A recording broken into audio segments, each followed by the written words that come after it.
What is up, guys? Today we're gonna be unboxing some Redstar Catless downpipe for a90 Supra. I got this at Catless Space Garage. The tuner there recommended me.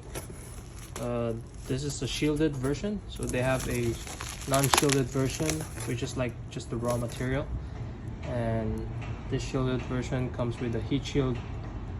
I think it's like intact on the piping. So yeah, let me just unpack this real quick and I'll show it to you. Here it is, guys. This is the Catless downpipe from Redstar Exhaust. This is the shielded version, so it's gonna keep the heat inside much better flowing. It's just the same regular Catless downpipe, but it's shielded one. Redstar Exhaust right there. I really like the finish, how it looks. Very professional.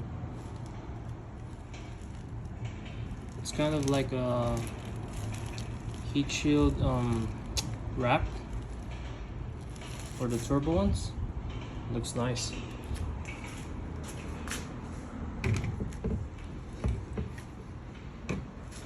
Redstar Exhaust AMS. That's the CTS turbo kit. Stock one. Oh, yep. Thank you guys for watching. See you next time.